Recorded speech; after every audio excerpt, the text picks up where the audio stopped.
Hi, everyone. Nick Hamilton, Nightcast Media. First of all, congratulations to all three of you. Thanks, Nick. Um, Thank you. my question is to all three of you, obviously. For you, Kelsey, you've always had a history of making sure that women of color have not only representation, but being seen and being heard in front of the camera as well as behind the camera. Mm. What was that like for you specifically to make sure that you have other women of color on this new, largely franchised, legendary franchise show like Frasier to be in front of the camera, and for Jess and Tooks, for you to be a part of that, and for young girls and women of color to see that it is possible for women of color to achieve to be on iconic series like Frasier? Right. Um, I wrote a book a while ago about my sister, but there's one section about a man named Ted Thurston. Um, when I was 12 years old, all the men in my life were gone. My granddad died, my granddad who had raised me. Um, and Ted mowed the lawn. Ted was a landscape guy. He had a company and he was pretty successful. He had a pretty big crew. And he worked on most of the neighborhood. And he started to talk to me about how my day was going as a young man. And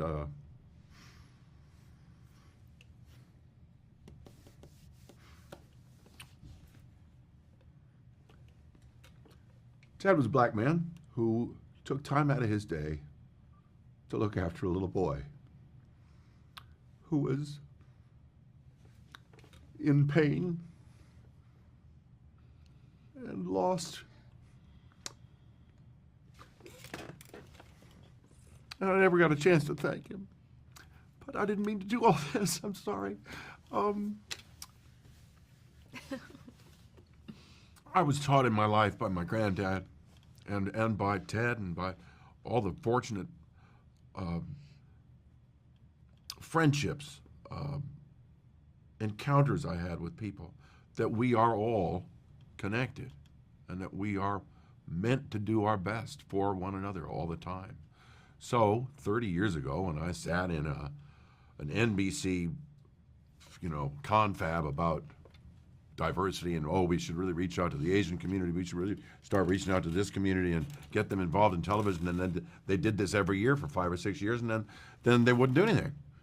So I finally thought, well, screw this. I'm gonna do a show about some black girls, who love each other, And I met Mara, and we started talking, and I said, let's go make this thing happen. And I walked into NBC, and they still said no.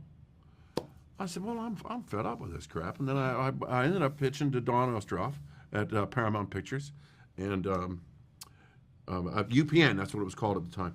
And she said, and I explained to her why I was a little upset, a little exercised, and so she said, well, relax, we're going to make it.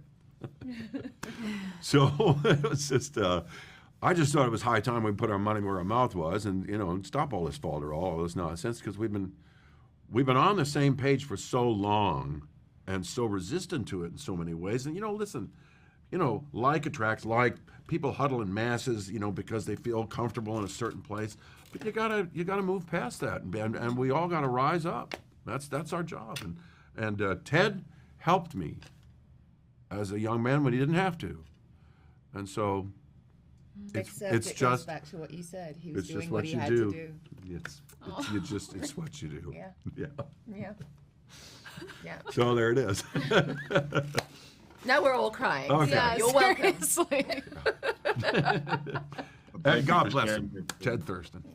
What a wonderful man. Yeah.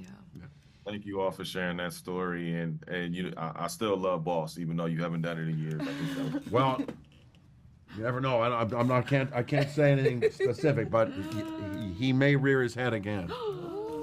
You never know. It's my favorite role. thank you all again. Thanks, Appreciate man. you. Thank you, guys. Thank you. Thank you very much.